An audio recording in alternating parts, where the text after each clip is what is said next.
deliberating where to go and study back in the day. I'm not going to mention the date because it just tells you how old I am. It reflects on me then. But you were there from times immemorial. And when I was deliberating where to go in Israeli academia, I was advised by friends and colleagues to audit a lesson that Oded gave at Hebrew University back in the day, and I got caught up. So he's the reason I'm here, for better or for worse. So Oded is a professor at the Jewish History and Contemporary Judaism Department at Hebrew U. He's a scholar of the history of Jews in late antiquity, their cultural, social world, and their interaction with the surrounding pagan and Christian societies. He's been focusing in recent years on historiography, on Christian historiography, ancient Christian historiography, specifically the 4th to the 6th centuries, and the space and the place of Jews within that historiography. He's won an ISF, Israeli Science Foundation, research grant for the past 4 years, and he's currently, he served as the head of the Institute for the Research of the Land of Israel and its Eretz Yisrael v'Yeshuvah. I was deliberating how to translate it. Yeah, settlement of Eretz Yisrael, and currently he's heading the Center of the Research of Christianity at Hebrew U.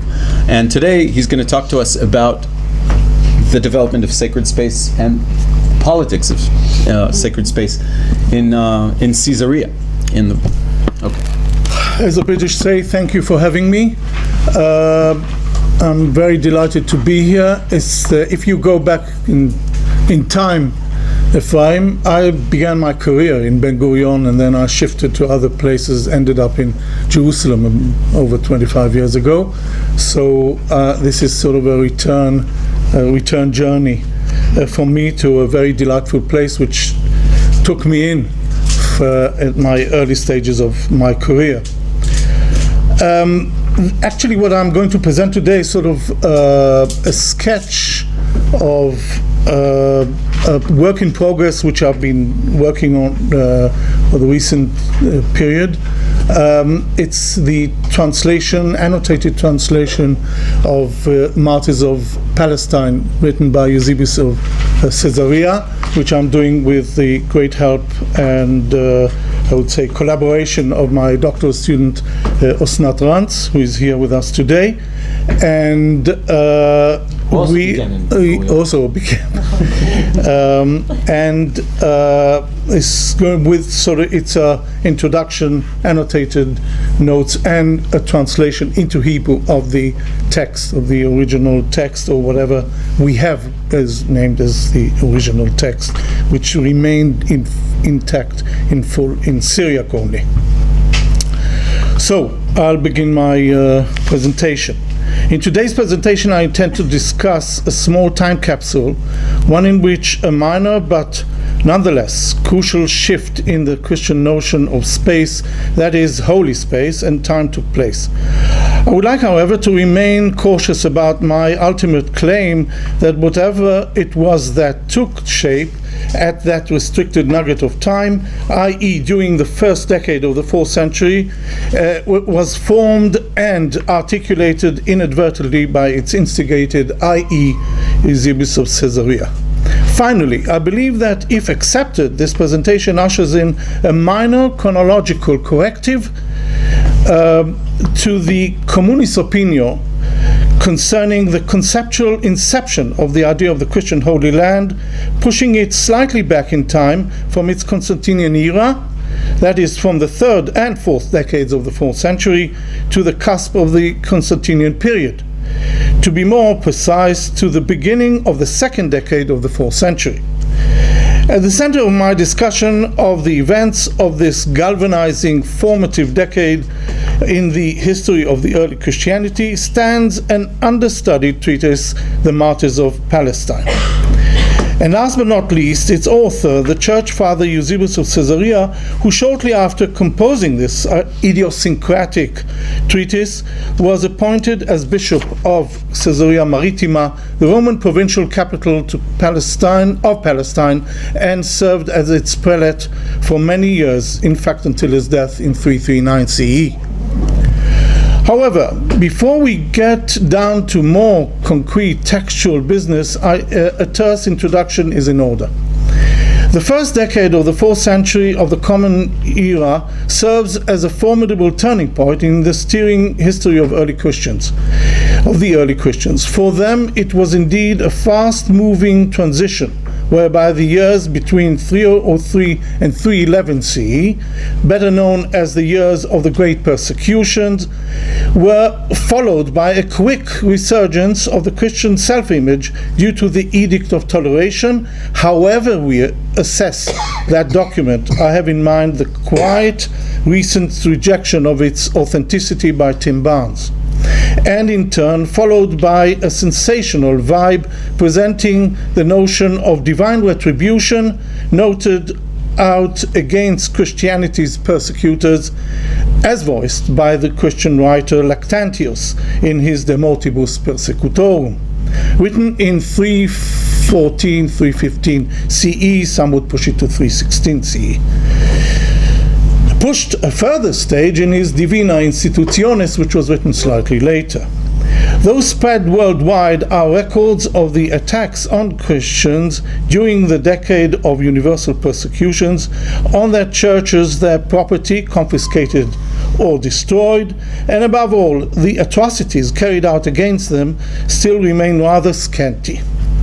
Apart from a few papyrological records from the Oxyrhynchite Nome in Egypt, comprehensively discussed by the Princeton scholar Anne-Marie Lowendijk, and the odd snippets of information assembled from Asia Minor, Syria, and North Africa, our only major source is Eusebius of Caesarea's 8th book of his Ecclesiastical History. In it, Eusebius, as a sort of a traveler, recorded instances from the eastern section of the empire, namely the entire region between Asia Minor and Egypt. For in the west, persecutions ceased within a year and a half from their promulgation in Nicomedia, February 303 CE.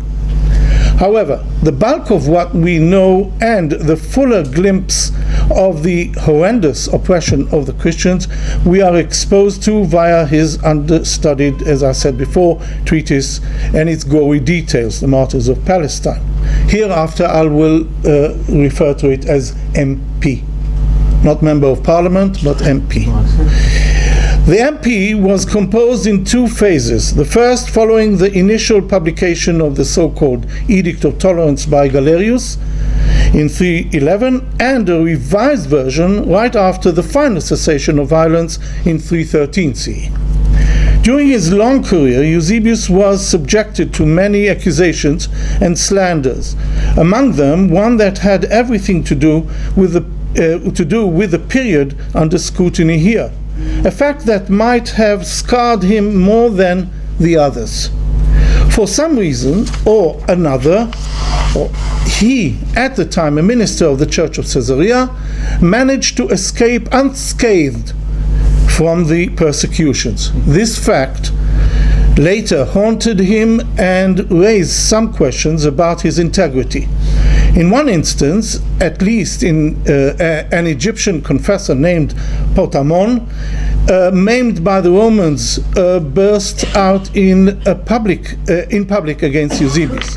Thus, as reported in Epiphanes Panarion 68.8 and Athanasius Apologia contra Arianos 8.3, that was during the Council of Tyre in 335 CE, shouting at Eusebius, quote, "During the persecutions, were you not with me in prison? I lost an eye for the sake of the truth, but you do not seem to have been maimed in your body.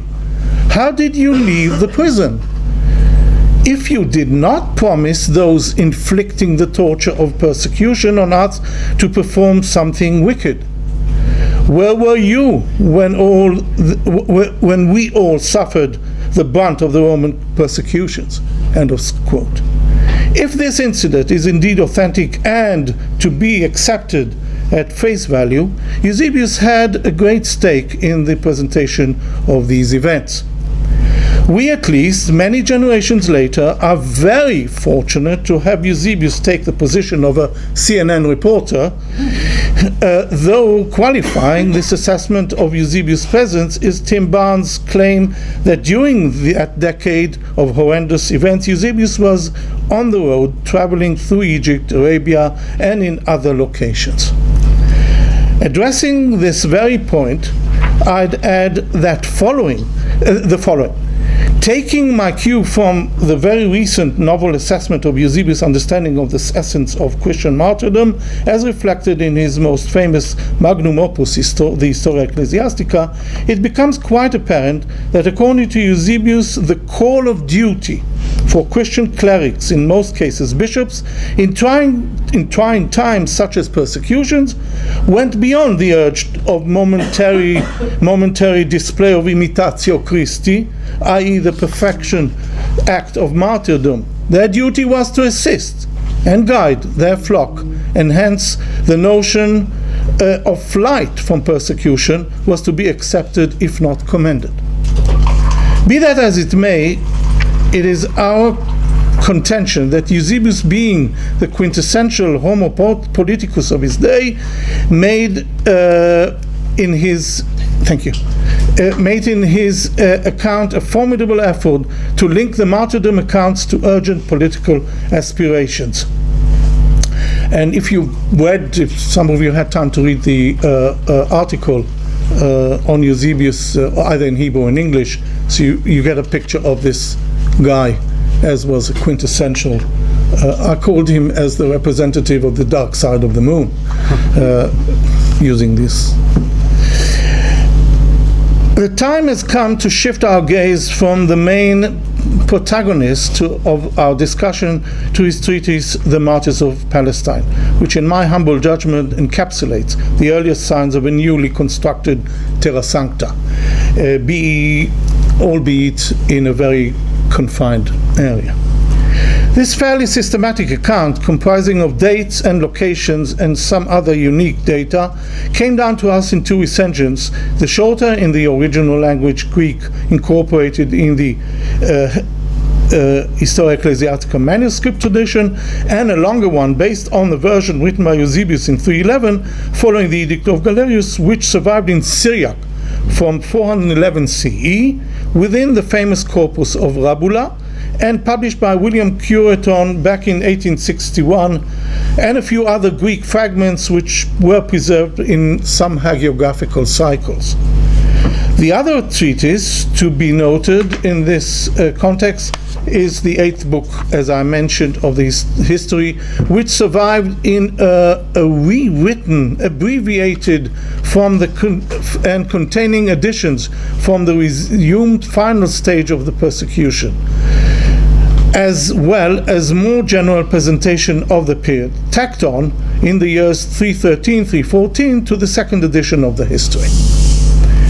While the narrative in the history was composed in spirit of the thematic use of persecution and martyrdom, as set by Eusebius in his preface to his famous work, a fact that only recently is attracting some investigation, the MP seems to have been seen and is still envisaged as a hagiographic, idiosyncratic / personal account of the confessions, torture, and deaths of 40 of Eusebius' acquaintances from Palestine. It was in no way, as some have assumed, a full account of the martyrs of Palestine during the 8 years of persecution.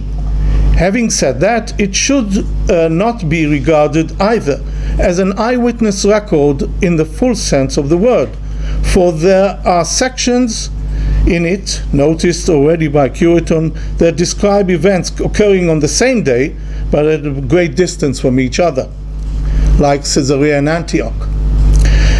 It is my contention that lurking behind the immediate facade of the account of Roman brutality and Christian steadfastness is a deeper and more sophisticated layer of significance. It is my contention that lurking behind the immediate, there's a duplicate here, in a more sophisticated level, there is a creation, an effort to create a Christian conceptual mental map of micro-Palestine set within the boundaries of its metropolitan center, Caesarea Maritima. All this was initiated a decade and a half prior to what is seemed to be the current common view about the beginning or initiation of the Holy Land plan under Constantine. Reading the MP, one is exposed to a muddle of information, in fact, an amalgamation of fact and fiction, or facts bordering on fiction, which give the text a hagiographical coating. The facts, among which we find the paraphrased promulgations of the emperors, the names in most cases of the martyrs and their origins, their circumstances of their incarceration, dates and places of their trials, executions and torture, predominantly in Caesarea, and final. Look at the map with the yellow arrow. Final leading, that's not perfectly done. The final is the copper mines in the Arava Plains, copper mine center Arava Plains now in Jordan, which have been excavated recently. I made an effort to look into some recent results of excavations there, which I found in a British medical journal, and I found there some skeletons from the 4th to 5th century, about 40 people. They had huge amounts of copper in their bones. Copper and other metals which settled in their bones. They were maimed. So this description is part of what we know from the Roman era, where you were sent ad metallum, as one would say in Latin, sent to be incarcerated and work labor camps like Phino, which we find in Palestine. To that seemingly realistic representation, Eusebius added on less certified / substantiated facts interpreted by him in a symbolic or hagiographic fashion. Look at number 1 and the addition in from the Palestinian Talmud in your handout. I won't read it, but you can see here the phenomena of people who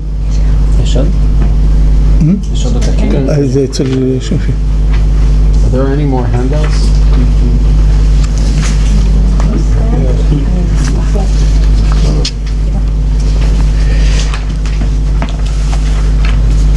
Who else doesn't have a handout? Raise your hand. And maps. Maps there are enough. Have the handout. Okay, so 3 handouts? 4. Okay.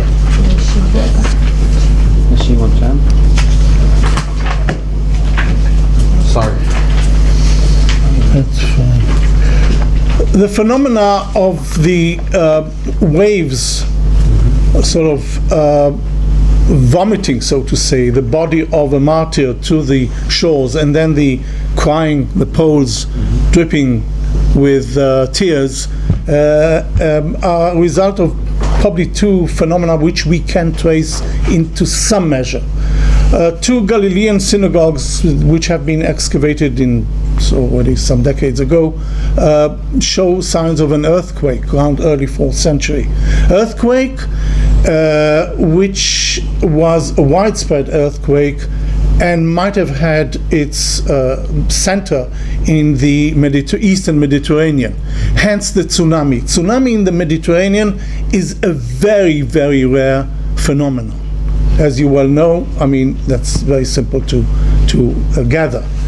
But there were cases of tsunami. I can recall at least 2 more.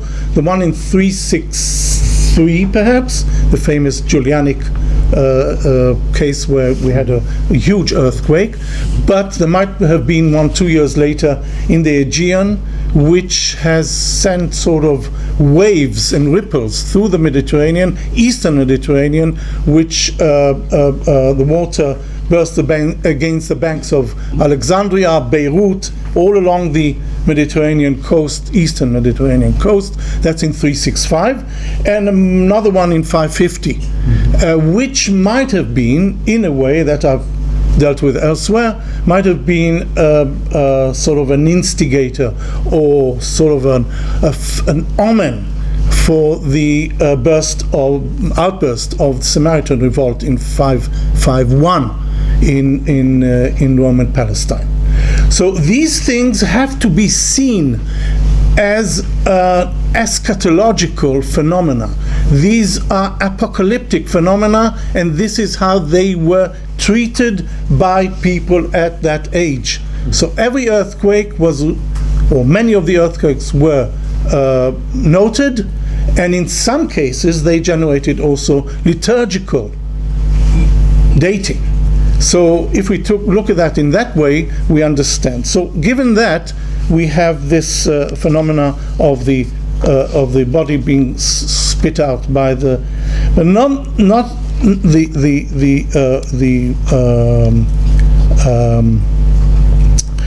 the tsunami wave near the shores of Caesarea has to do, or had to do, with the poles at the same time.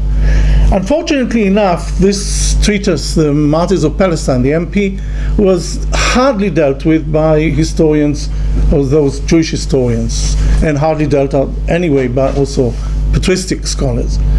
But it did catch the eye of the very famous scholar, Talmudic scholar, Shaul Lieberman, in a famous article which he published and he called it the Martyrs of Caesarea, which he published in the Belgian Annuaire.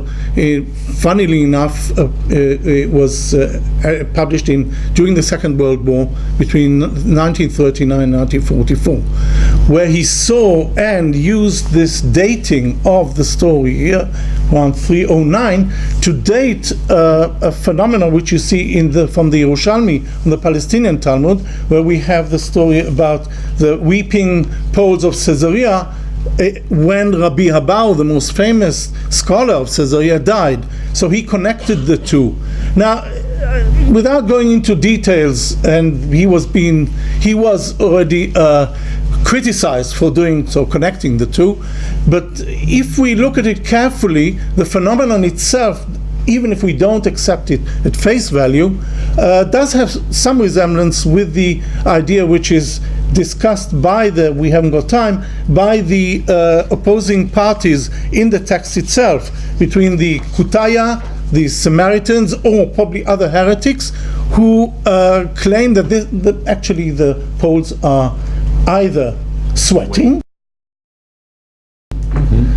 even if there's no rain, and this is also a possible natural phenomenon, or they are happy, so they're crying of joy that he died. Rabbi Abau, who was the, I would say, horrendous opponent of the Christians in Caesarea, as we well know from the Talmudic stories.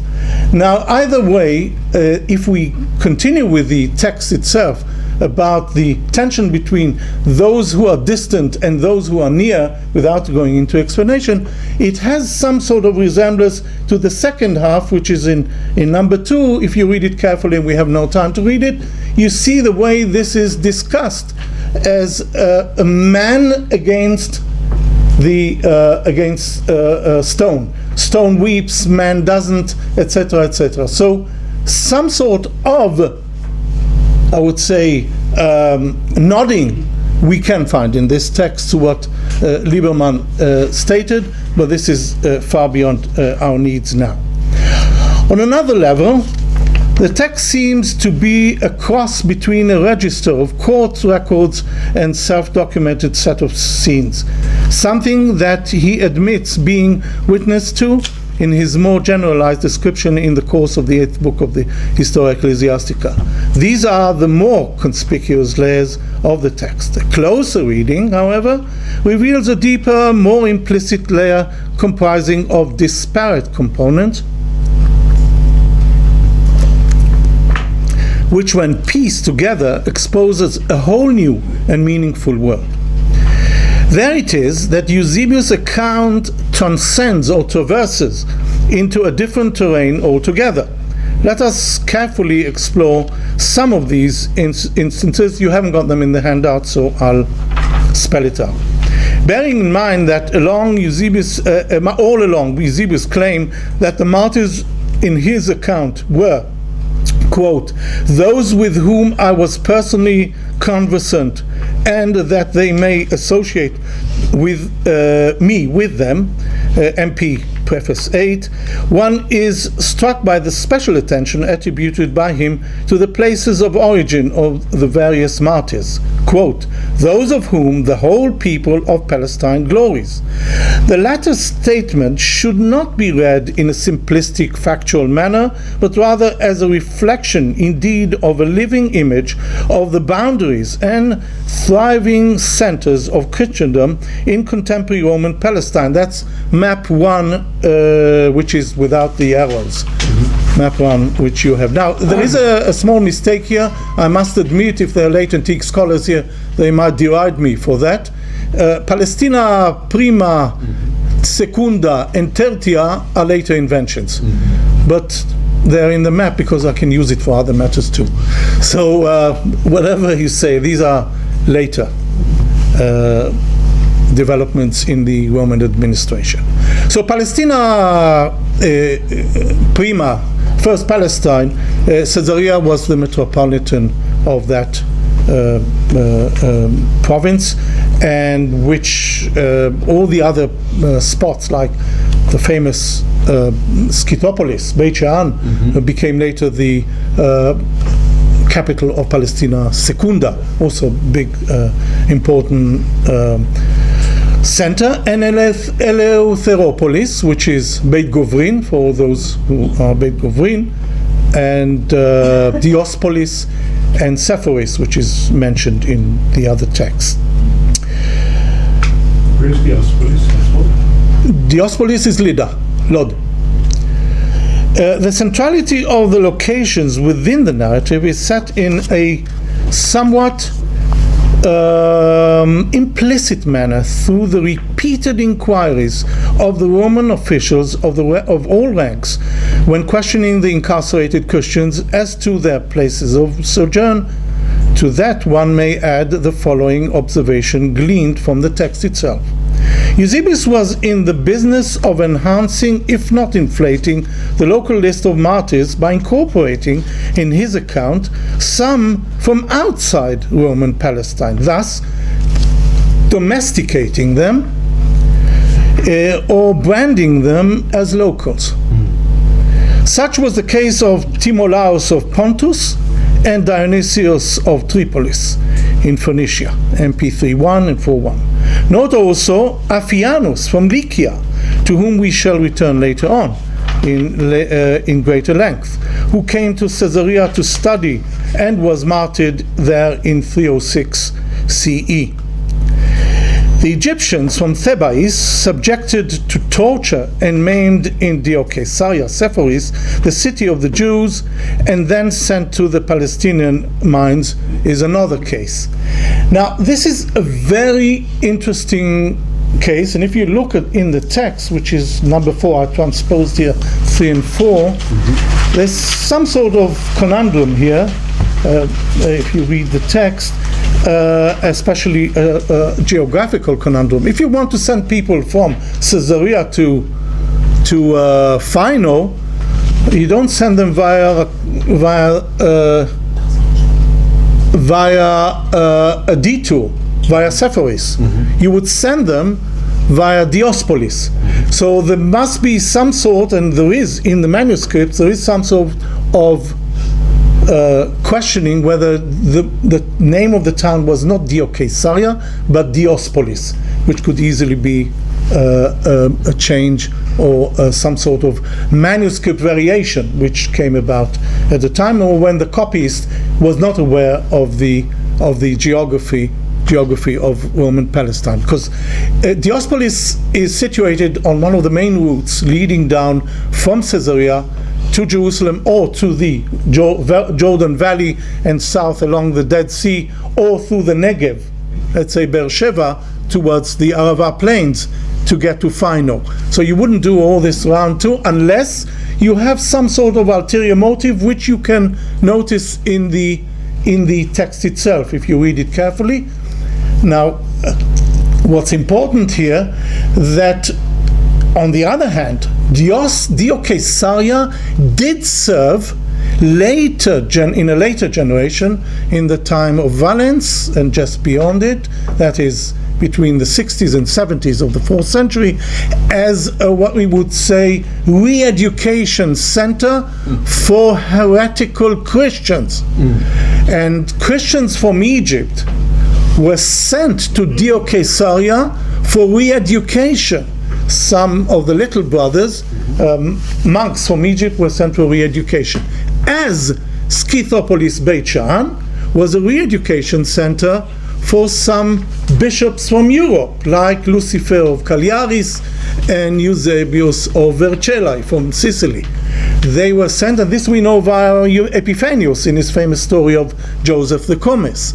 So these re-educating centers do appear in Palestine, but the question is, if that is so old, and we could situate it at the early period which we are discussing here, of the early 4th century. So I leave that as an open thing. I'm open for new suggestions. Not to mention his mentor Pamphilos, who was formerly a native of Beirut.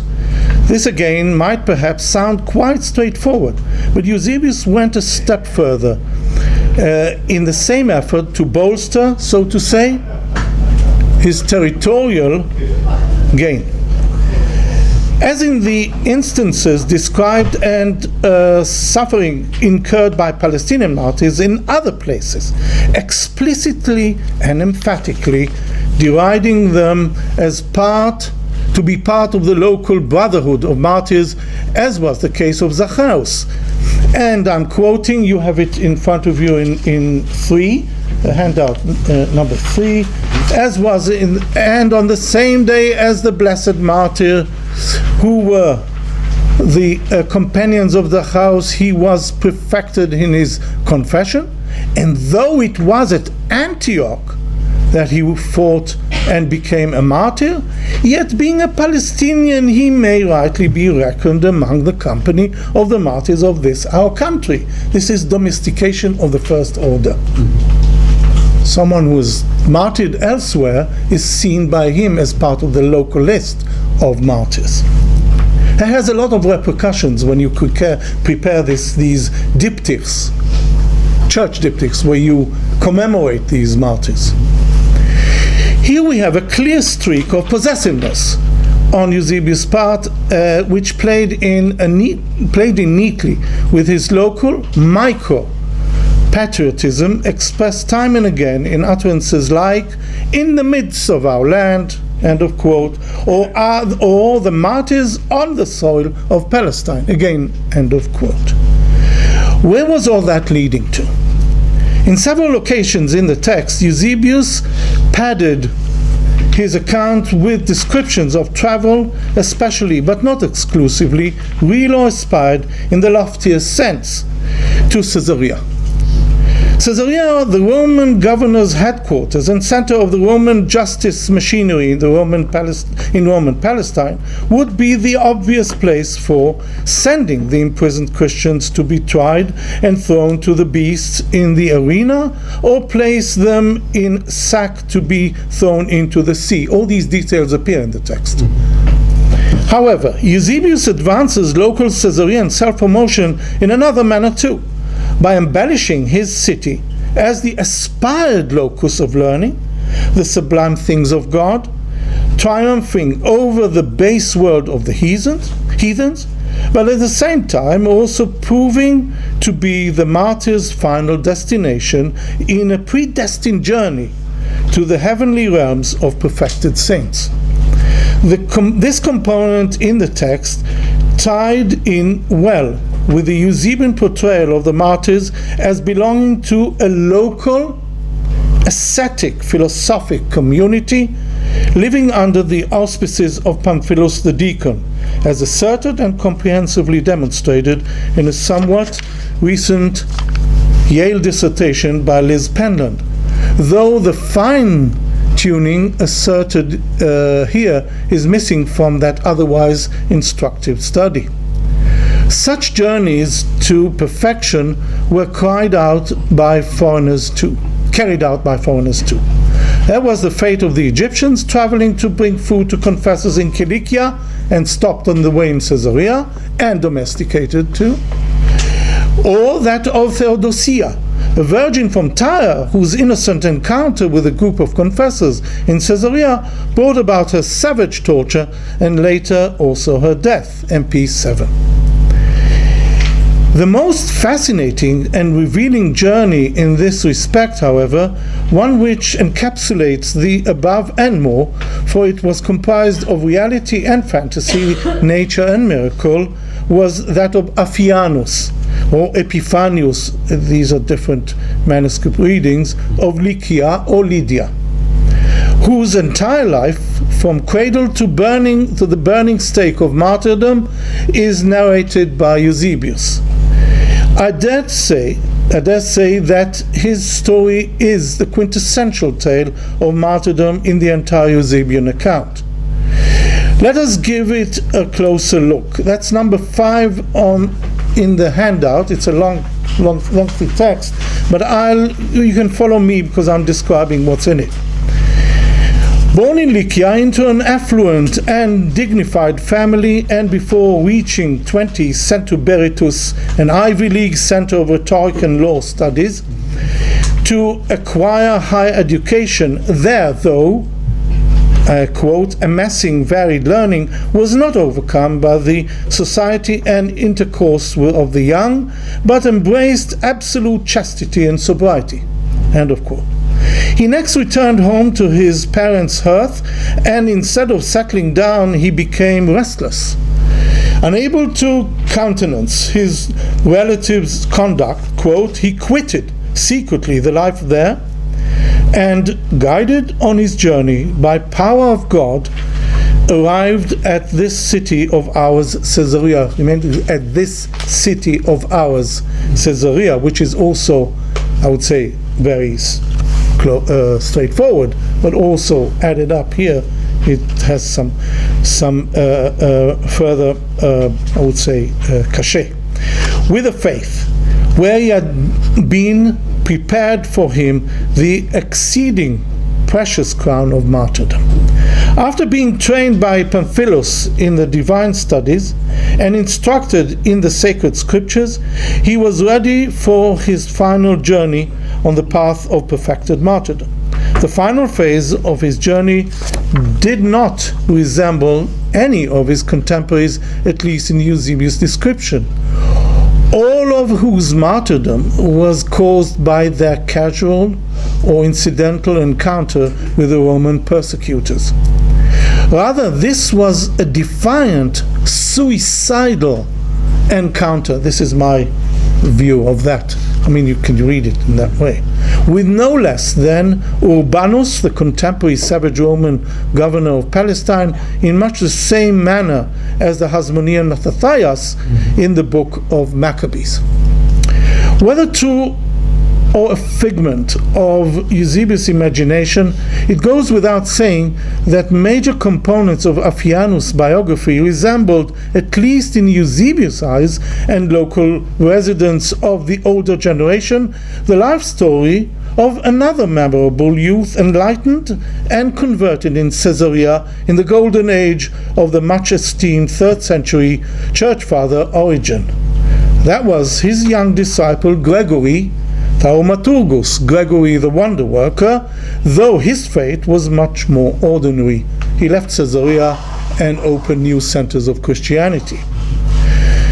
which might raise some interesting questions in regards to Eusebius' intentions in this implicit comparison.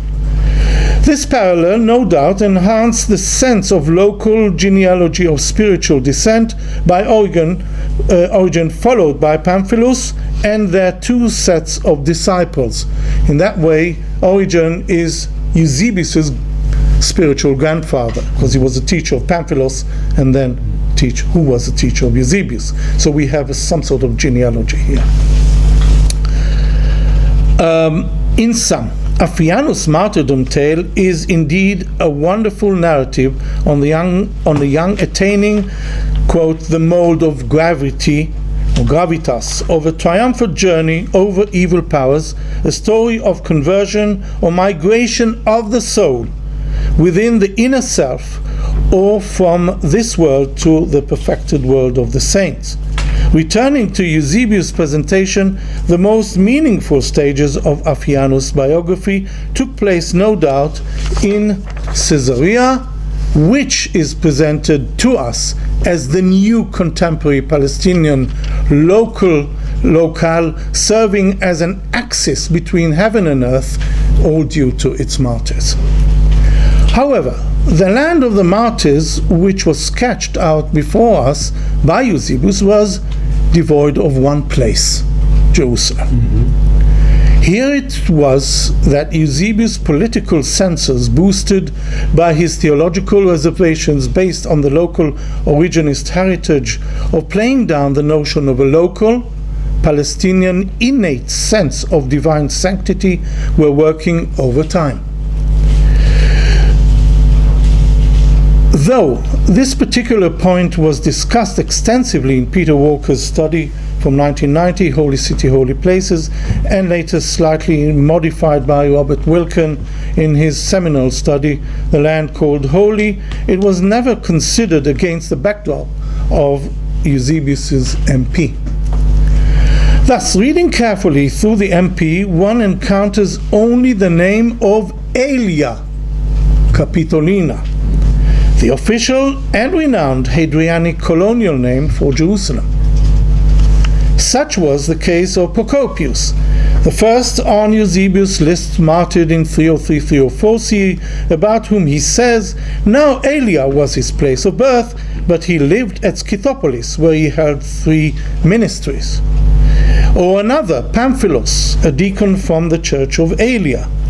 Eusebius does mention once the Jerusalem church, for him Jerusalem, and that he conveyed very clearly, I think, through his protagonist stories, was no other than the heavenly city destined to be revealed in the eschaton. The Eusebian notion of the end of days was not immediate or acute in nature. One has to remember that. So it was pushed right into the far future. The former notion is most conspicuous in the famous dialogue, which is quoted by all scholars who deal with early pilgrimage to the Holy Land, especially with the first and foremost scholar who wrote a famous book about it, David Hunt, in the pilgrimage between 312 and 460, back in the 80s. This is number 6 in your handout. I'm quoting. He, the governor, then asked him what his city was, but the martyr let fall a second expression, saying that Jerusalem was his city, meaning to be sure that one which it was said by Paul, quote, but Jerusalem that is above is free, end of quote. This was the one he meant, but the other, the governor, had his thoughts fixed on this world here below, and inquired closely and carefully as to what city it was, and in what part of the world it was situated. The judge next put the same questions to him again and again, to what and where situated the city of Jerusalem was, which he had mentioned. And he replied that it was the country of the Christians alone, and it lay towards the east, and the light itself and the sun. The judge, on the other hand, was puzzled thinking that the Christians had perchance established for themselves a city somewhat at enmity and hostile to the Romans. End of quote. This intriguing dialogue, with its rather powerful contest and deep contrast between the judge's simplistic, unadorned way of thinking and the sublime thoughts of the oppressed Christians, if ever it took place in the way Eusebius presents it, though one cannot disprove it, more than reflected Eusebius' own convictions concerning the place of Church of Jerusalem / Aelia was to attain in the newly structured Christian Palestine. Apart from deep-seated intolerance towards eschatological / apocalyptic visions concerning the present-day Aelia in Jewish thought, which for Eusebius became manifested via his Alexandrian allegorical method of explicating the scriptures, distancing oneself from any realization of physical godly polity for Jerusalem, one could say that this scene served as an early preemptive move proclaiming his negative attitude towards Christian contemporary realization of a parallel scenario whereby Aelia will be substituted for a new physical Jerusalem, which was the real Constantinian action in the Holy Land.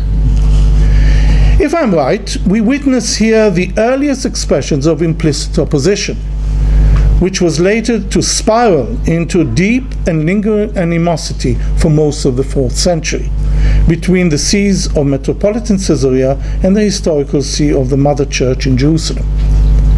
Eusebius, who a decade and a half later, during the Nicene Council, bitterly opposed the 7th canon, officially awarding Aelia with an apostolic status, might have begun his battle, which curiously enough is very much absent from his history, already here.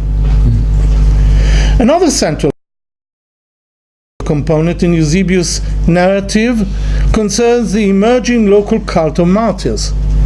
As far as I can recall, Christian Roman Palestine was up until then devoid of martyrs' shrines, save Jesus or St. Stephen's unknown burial sites, and the Jerusalem-adorned martyr Bishop James, whose burial place too was still being contested late in the 4th century. There were no local martyrs. There were prophets and there were other things, but all this should be seen as a later development in the local cult. Eusebius himself describes in the 8th book of his history, 6:3, a strange phenomenon contrived by the Roman authorities to neutralize the martyr cult and to divert the attention of the Christian masses from martyrs, devised by the Roman authorities in the following manner. Quote, a number of others were bounded by the public executioners, dumped in small boats, and thrown into the deep depth of the sea.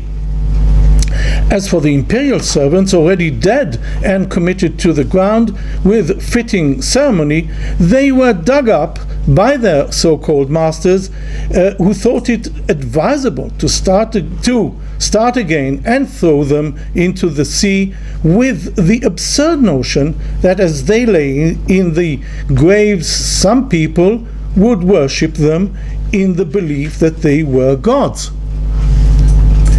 This is a stark parallel to what we learn from rabbinic sources on the effort to conceal Moses' burial site, and also the story about Joseph's coffin being thrown into the Nile for the same reasons. Or being not thrown in, but sunk. Deliberately.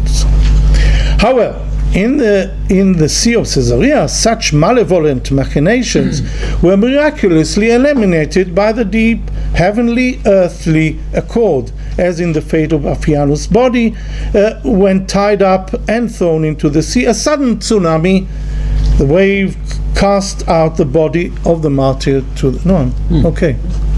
No, I don't lack calories, as you see. Martyrs to the gates of the city. The story does not end here.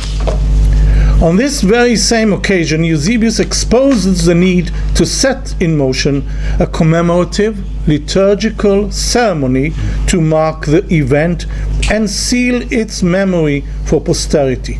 Note the following, that's in number 5 towards the end. I separated it, so the last two passages are a description of what I'm going to say now. I actually explain what I'm going to say now. Note the following, and quote, "And when it was told that the martyr's body was washed ashore, in fact to the gates of the city by the enraged sea, the inhabitants of the city," what has happened? "They all ran together to the gates to see, children, men, old men, and likewise women of every age, even those who were shunned publicity, and those who, not yet being married, lived in the seclusion of their homes, and all of either sex confessed the one and only God of the Christians." This is a commemorative moment. Now, indeed, as we have already recorded above, all along his account, Eusebius scatters locations and dates which were no doubt furnishing a local liturgical memorial records, At least in one case, he takes it a step further. This was indeed a formative moment, and what we witness here is in the best tradition of the famous Adventus ceremonies, which were adopted by the Christians during the 4th century. Ceremonies in honor of emperors, of their insignia, but more so in welcoming bishops, saints, martyrs, and their relics, as the famous Trier ivory, ignoring for a moment its long debated dating, either 5th century or might be slightly later. Knowing all too well that Caesarea was devoid of all this, Eusebius might have been out to implant in the hearts of the visions of the readers via his MP the notion of the birth of a new Palestinian Christian center in Caesarea, constructed on the martyrs' burial sites and encompassing in history and memory, as in Pierre Nora's definition of memory, situating remembrance in a sacred context, the entire Roman Palestinian landscape pars pro toto. So you use a small place, you usher in all the from other locations, and you create or you seal this holy site. Though established gathering places of this kind were well known in Rome, however, according to the received tradition, Peter's grave and catacombs, as in many other places, I don't know how many of you, those present here, are aware of the very recent scholarly claim that Paul, though executed in Rome around 61-62 under Nero, his brother-in-arms Peter might have died in bed peacefully in Jerusalem, never came to Rome, and this is a beautiful claim, actually writing off the Neronian persecution in 64 by Tacitus. But does that... That's really undermining everything. Does it undermine his incarceration in Caesarea as well? No, but he died peacefully. He was released. Yes. But he died peacefully in bed in Jerusalem. He never came to Rome. So Sedes Petri, which we have in Rome, is an imagination of a Neronian period. Well, that's Brent Shaw's recent contribution to Christian trouble. Okay.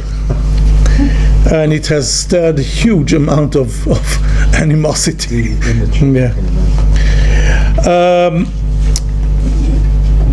At this formative stage in his career, Eusebius proved to be not only negative and belligerent, but also inquisitive and resourceful by creating this new imagined map of the sanctified territory based on Christian martyrs.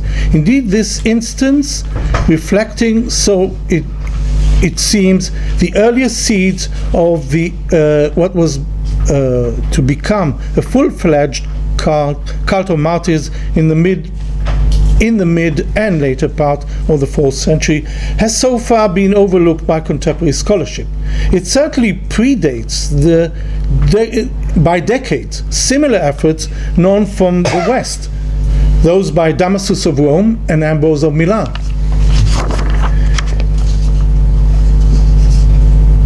Eusebius also much predated, though without a fully articulated ideology, his later followers among the Cappadocian fathers, Gregorius Nazianzen, Basil of Caesarea, and above all Gregory of Nyssa, so ably exposed and analyzed in our friend's colleague Buya Biton Ashkenazi excellent 2005 study on Encountering the Sacred, and more recently by Vasiliki Limberi's book from 2011 titled Architects of Piety, the Cappadocian Fathers and the Cult of the Martyrs.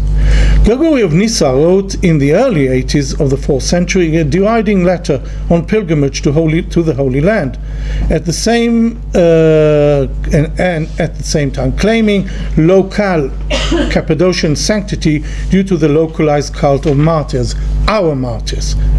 The epistle was composed not in the least due to the fact that the Holy Land mass pilgrimage adopted in an all-encompassing manner the Jerusalem mode of pilgrimage and liturgy, accepting the privileges of the holy city, described with pride by Cyril of Jerusalem as seeing and touching the divine and mythical past over and above the centers of veneration. The Jerusalem model won the day because it was part of a greater transformation from the Origenist deeply allegorized view of the cosmos of Genesis into a material gaze at the case, and in the case of the waters of Eden described by Epiphanius of Salamis. I saw the waters of Gihon, waters that I looked at with these bodily eyes. Now, Eusebius added another issue. With this, I'm finishing. I'm coming to the end of my talk. If you look at the last section of 5, you have also the date which he cites. This is a commemorative liturgical dating. This was entered into the local diary of the Caesarean church, that the memory should be remembered on the celebrated on the 2nd month of Xanticus, that's on Nisan, the 4th before the nonus of April, the 2nd of April. So this is the date of commemorating Aphianus. Finally, it would be quite plausible to surmise that following the bold attempt displayed in the MP to forge new divine portrait for Caesarea, there was only an extra mile to proceed. This is proceed from this rather limited profile of sacredness to claiming apostolic credentials, which Eusebius claimed in one of his later treatises, the Theophany, attributing the foundation of Caesarea to Peter, the rock. And when he says, on this rock I will establish your Christianity, he says, this is the rock of Caesarea. He says that explicitly. In conclusion, if our reading of the hidden transcript of the MP is to be accepted, this treatise should and could be exclusively defined as a, quote, local text written for local audience chronicling local history. As I tried to demonstrate earlier, it might have also been the very moment in which the lengthy and messy theological, political, ecclesiastical, Palestinian feud between the Metropolitan See of Caesarea and the Apostolic Church of Elia, Jerusalem, was launched. In this context, the MP might be reflecting a shift in the appreciation of the martyrdoms from their pre-Constantinian setting as urban affairs, as aptly described years ago by Glenn Bowersock in his Martyrdom in Rome, onto a wider provincial terrain. The martyrs in Eusebius' narratives were no longer only, quote, a source for local civic pride, holding a mirror up to the inhabitants of the great city, but transformed by him into beacons for the entire Christian community of Roman Palestine. Thank you. Thank you, Oded, for very nuanced reading, and I think also transformative in The floor is open for questions in Hebrew or English. Shoot.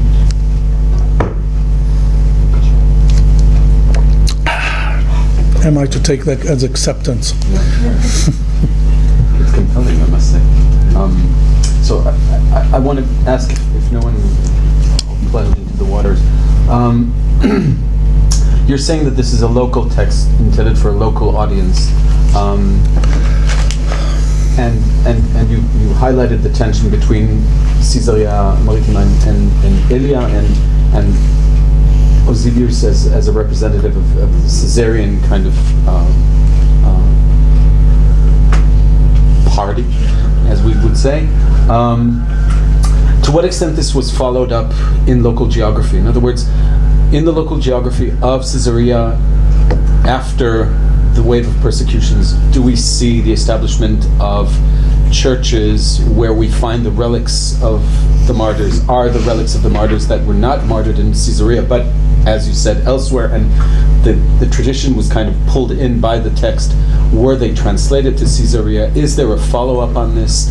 Is there an attempt to create a kind of to walk in this kind of stride that Eusebius is trying to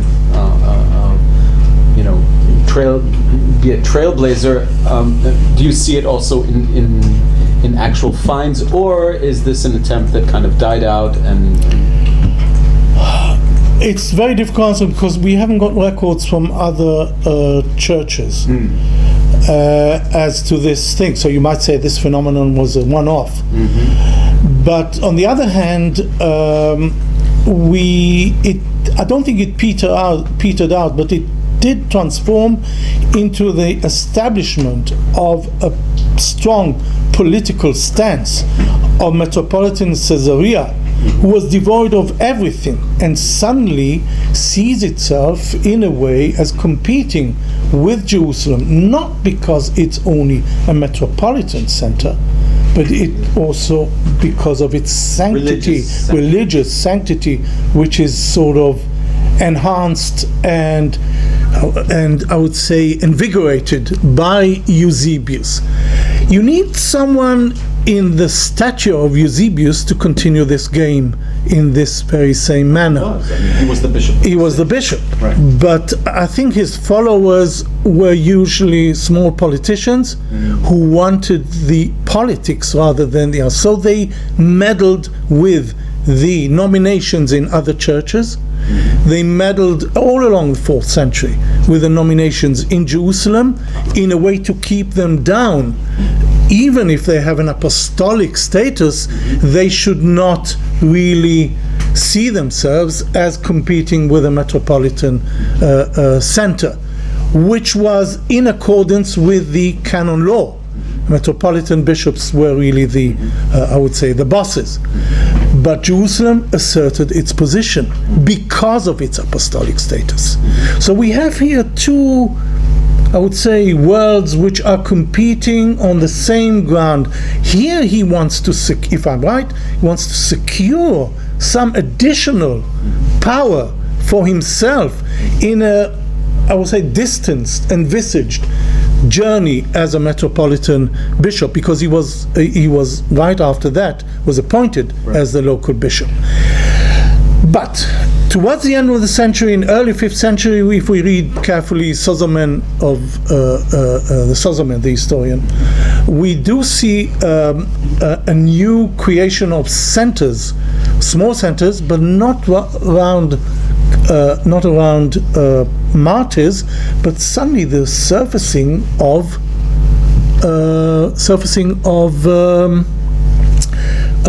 graves or relics of prophets. That was all we find in the area of Beit Govrin, a set of prophets. Towards the end, the chapters at the end of Sozomen's Historia Ecclesiastica, we see people like Nahum, or the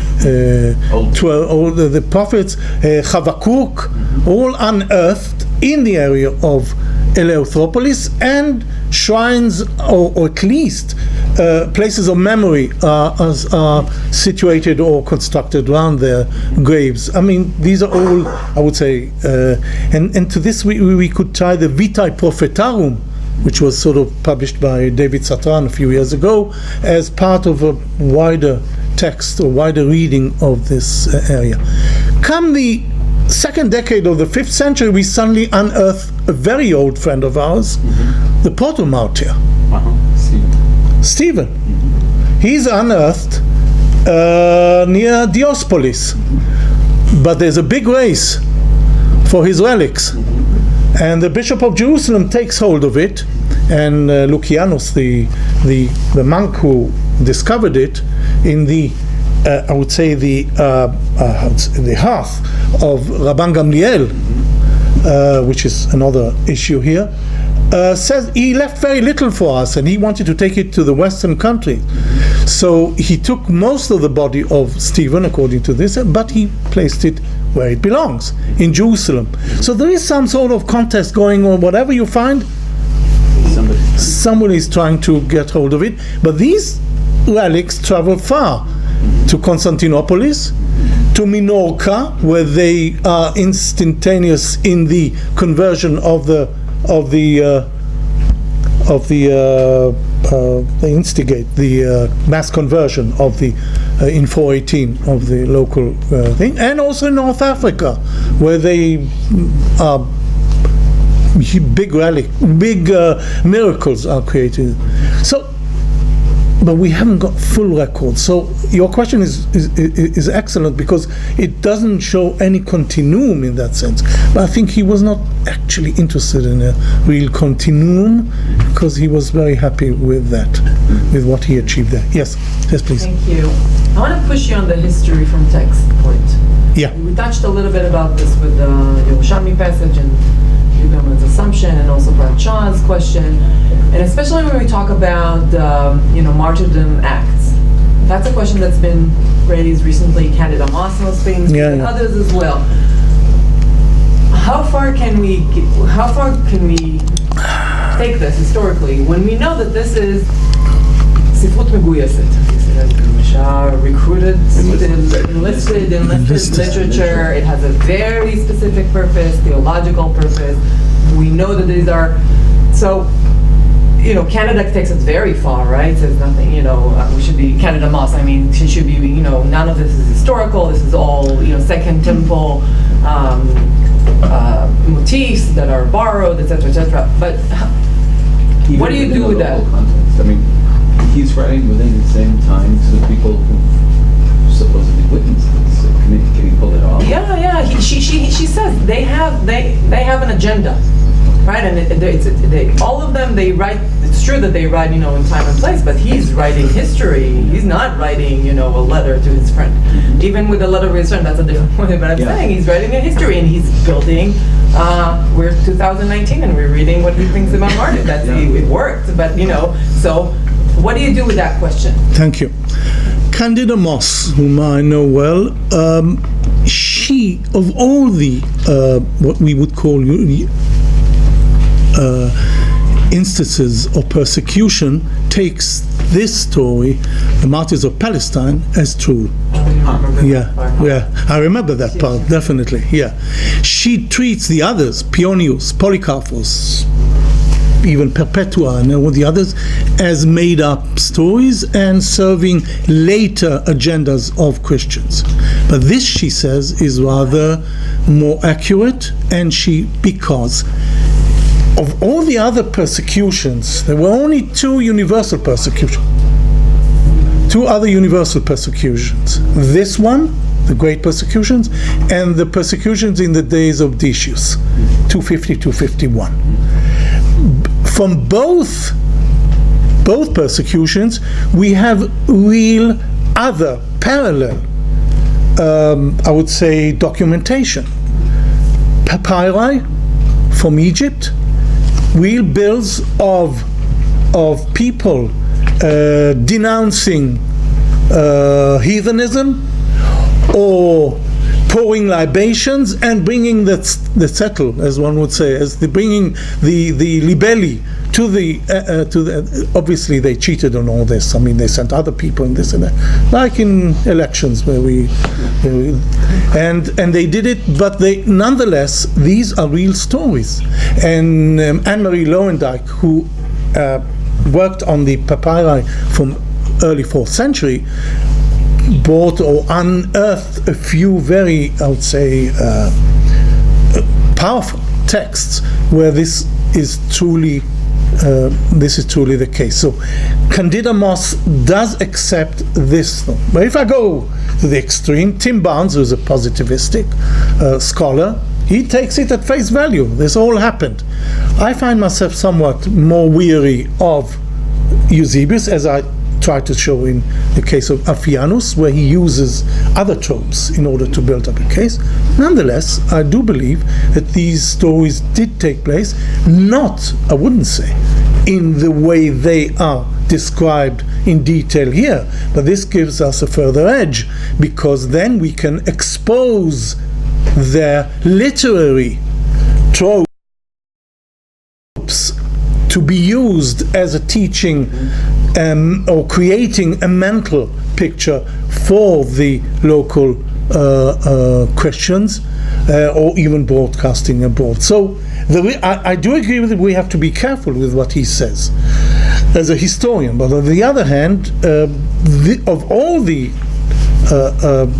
persecutions, these are real persecutions which did take place, and we have empty documentations for that.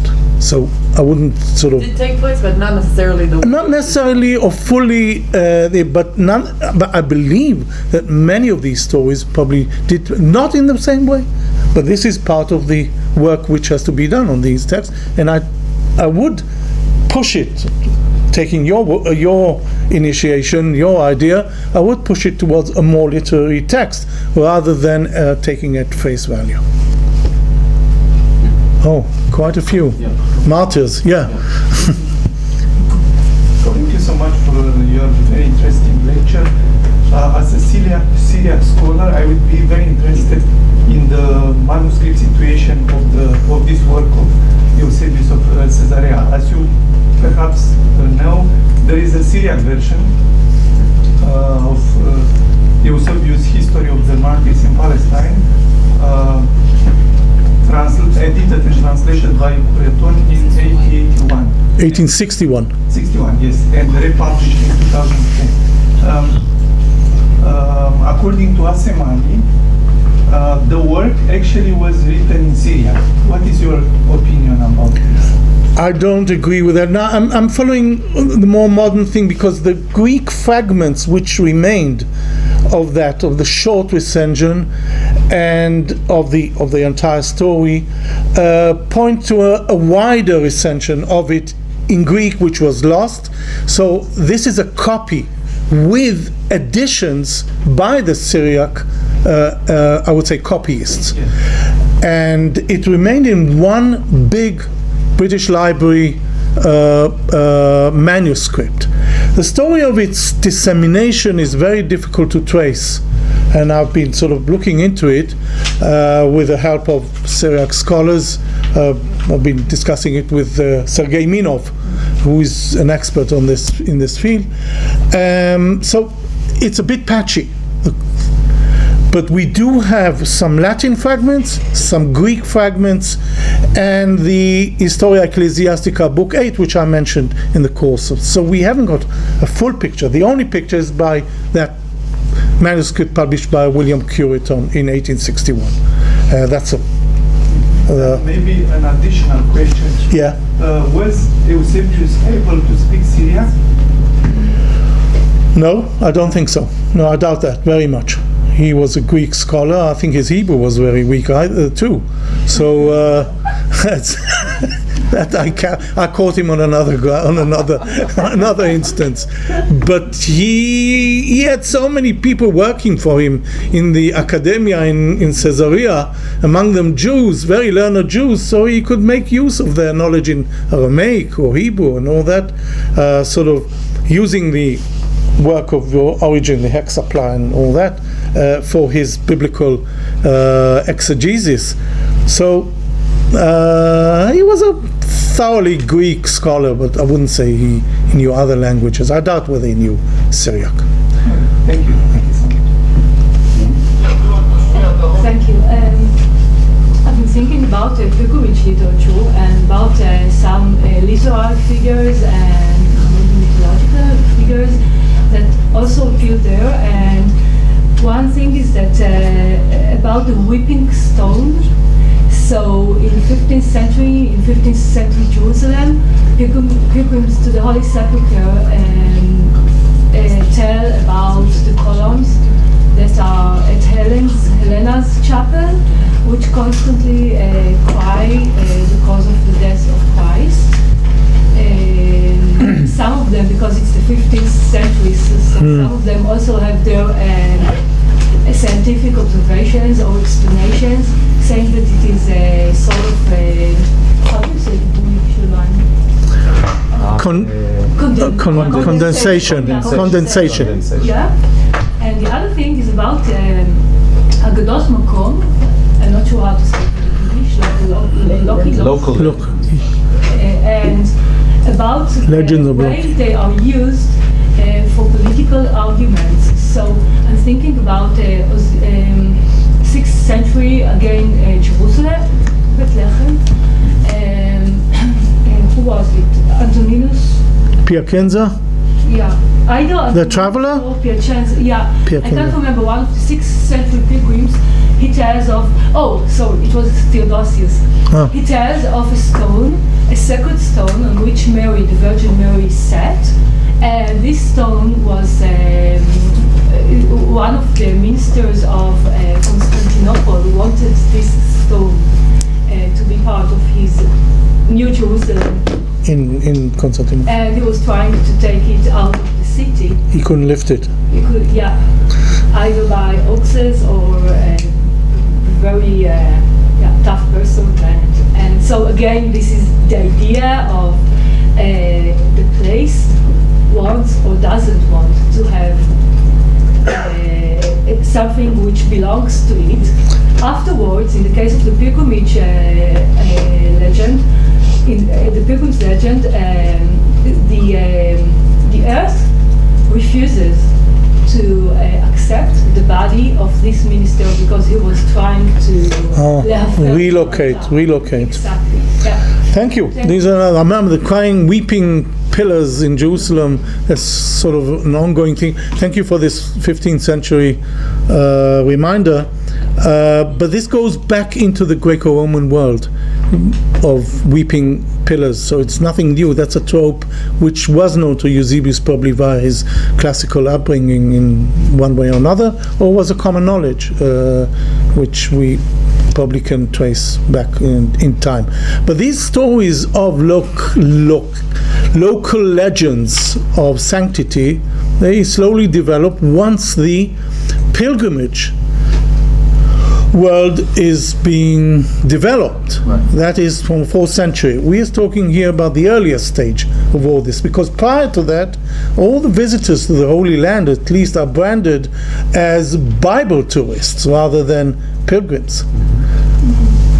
So that's a new shift in a way. I have a question concerning your previous article about the Arian debate. So what you're saying actually is that the Eusebius entered and the Bishop of Jerusalem entered this debate already charged with their previous debate about the status of Caesarea and Jerusalem. All right. Now, the question is whether theology comes first before politics. I leave it to you to decide how the two converge. That's another issue. But I think that the Arian controversy, which sort of sprinkles out of or springs out of extreme tension in the 319-320, adds wood to the kindled fire, which I think is already being fermenting smoke or being releasing smoke already from here. Now, all along his history of ecclesiastical history, Eusebius does mention Jerusalem. And he does mention collaboration between the bishops of Caesarea and Jerusalem on many issues. On the acceptance of Origen, who was ousted from his Alexandrian see by Demetrius, on what grounds it doesn't matter, and on the fact that they both set up a council in Antioch to oust Paulus of Samosata, who was a renegade bishop, in 268. 4 bishops at different ages together converged to do the work of a Palestinian sort of collaboration against external enemies. When the persecutions end, and he already smells, as I said, he was a politician, Eusebius, he already smells the possible future. I think he understood where this might be heading. I want to be very careful about what I'm doing, and I'm still thinking of it and all that. So, it might be already in his mind, but the Arian issue comes in later, definitely. Though you can see it already in his Demonstratio Evangelica, where you see his views. That's 317, 318. We are here 5 years before that. So it's not that long before. But politics and theology, they play a major part in Palestinian Christian life. I want to ask another question about pilgrimage and tying sacred space and again the role of the martyrs. If I understand correctly, if memory serves, Caesarea Maritima is the portal to the Holy Land. If you're coming from the west, and even if you're coming from via sea from Alexandria or from Asia Minor, you would probably enter through by boat. By boat, yes. It's the portal. So when a pilgrim comes with a pilgrimage intention during the 4th century, even during Eusebius's lifetime, in say the 30s, okay, when he sets foot in Caesarea, would in your opinion, is his gaze set on Jerusalem, Galilee, or is he with the intent of, or maybe the work that Eusebius is presenting through this specific piece of literature, would he be interested in visiting churches, shrines, martyrdom sites in Caesarea? Are there at all is any of this happening at all? This is a great question. Now we have to go back to the work of our predecessors and read all the pilgrims' accounts. Mm-hmm. We only have the Latin ones, right, those coming from the West, right, or more if we do it in translation. Right. I don't remember Caesarea as a point of sort of departure or visit, only in a few instances. For instance, when people come to visit the grave of Cornelius, the New Testament, the first, one of the earliest. But that's quite sporadic. Also, most of the pilgrims who came to Palestine made the journey not via sea, but via the land, via the Via Maris, coming up from Asia Minor, Syria, Antioch, Tyre, and so if you don't want to fall into the marshes north of Caesarea, you want to detour and go through Samaria to Jerusalem. This is what the Bordeaux pilgrims does, but I think some of his followers too. Galilee is out of the picture, at least till the mid of the 5th century. There's no holy sites there, and in fact Galilee is so condensed with Jews, so the idea of reverberation of a Christian Galilee is set aside for a later period, 5th, 6th century, but not before that. This we know from all these descriptions, not many. Secondly, the Marian Jerusalem, true, but Jerusalem is also the matching of Eusebius, who was the bishop I've been busy with so many years, Cyril of Jerusalem. He created a liturgical framework in Jerusalem, which is described in beautifully by or Limor, the Egeria's diary, which is a beautiful setup. I think it's very difficult to compete with New Testament heroes like Christ and the others, and so this is, and Bethlehem, Jerusalem, Mamre, all this. So Caesarea, with all the effort put in here, I'm not sure. By the end of the 4th century, early 5th century, our dear friend, if you read my article, is being damnatio memorial, because he's thrown off the diptychs of Caesarea for his actions against Athanasius. So I think, and Jens, his career is ended with a 10th century, the Suda, Byzantine lexicon, where he's described as a heretic, no less. Eusebius is described as a heretic. So being an Arian, I think did not serve him very much, or did not serve his see very much for that matter, because in the end of the day, the Orthodox and whatever, especially in Conceiving, and from the 5th century, Jerusalem is a metropolitan, not only is a patriarchate, from the days of Juvenalis, from 451.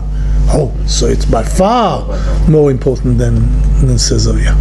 So if we look at the local history of the early 4th century, or let's say to the early decades of 4th century, this is the game that is going on. It's an inception in its early stages, so to say. If there are no further questions, then I want to thank Oded very much. Thank you. And our next meeting is early April. We will have a guest from Haifa University, a postdoctoral student of Tzur Shalev. I'm blanking on the name, but we're going to send out the full announcement. And one other thing that I want to mention, yes, if you've not submitted abstracts for the June conference, be prompt with us. Thank you. Thank you. תודה רבה. האמת שזה מאוד משכנע, אותי זה מאוד משכנע. כן. שאלה טכנית. פרויקט של היד לליאל? כן. בחיפה? מה, של ה... כן עיסוק פנימי רק למפות. המפות, כן. אני מכיר, אבל הוא משתף אותי, אבל לא ראיתי את התוצרים. זה עדיין בעבודה, לא? אתה שותף לזה? אני שותף אבל הוא עוסק גם בעניינים של... כרגע הפיילוט שלהם זה ספרות ענאית, אבל תשמע, אני קרא את החומר הזה, ולשים אותו ב-GIS, במפות הרב-שכבתיות. הוא יודע על זה, אבל אני צריך לדבר איתו יותר לעומק. כן.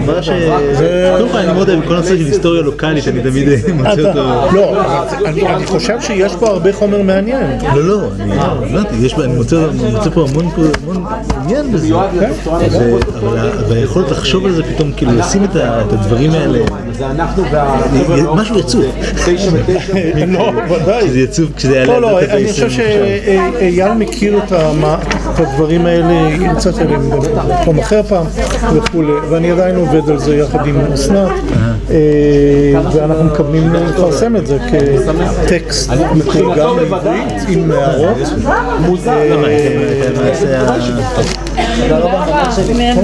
תודה רבה. Good luck in the... So we meet again in the Buber Center. Lovely. אז הוא מפרסם את אוסביוס? כן, את המרטירים של פלסטינה. איפה הניילון שלי? לא, היה לי עוד ניילון פה. זה לזה. לא, זה ניילון נוח בגלל... Hello. You remember me? Yeah, sure. How are you? You're in דוג נאו. yeah. Lovely. אז בסדר, שמעון, אני מנסה לקדם איתו. אתה עובד איתו? יש לנו כמה פרויקטים של מדעי הרוח הדיגיטליים בחיפה, וזה אחד מהם. ואני עובד באחד אחר, ואנחנו מנסים... אנחנו רוצים לקרוא זמן כדי לייצר שיתוף פעולה אחר, בעניינים שלי של חינוך, אבל אני חושב שזה גם מסוג הדברים שצריך... אני חושב שיש פה פוטנציאל. בעולם הזה, מערת ספרותי, בדרך כלל מתרגם. תודה רבה. אני אומר, אני צריך... הפרויקט שלו קצת עדיין פיילוטי. לא, זה חשוב מאוד. אפשר לעבוד עם זה. יופי. אוקיי, עושים, אוקיי. אז כבר אומר שבסופו של דבר מישהו הלך ועשה עם זה עבודה. כן, כן, כן, יש שטח עבודה. איפה היא עמדה? את יודעת להגיד? לא, זה במכלל הסורי, זה במאה ה-12 וואו. זה לא נתגל, אין גילוי בחקירות, אנחנו לא יודעים. אפשר לעזור לדברים של יוסי פאק, הוא ממש Send me an email and we'll see, can set you up at the center. What would you like to speak about? Send me options. Send me לא מתחיל פה את העבודה. פטוס ישב, היו, אני מכיר את זה מה... We have two Syriac scholars there now. אני הולך עם עולי הרגל שלי, שאני מביא לארץ. Francesco Celia. כשאנחנו עוברים בקיסריה, אני אומר להם, פה זה היה ארמון הפרייטור, וכנראה פה במרתף ישב פטוס, ואז כולם, וואו, לפני שהוא עבר, לפני שמעבירים אותו לשפט ברומא, את הסיפור, כאילו, נגמר אחרי, שחררו אותו, אמרו לו למות בבית.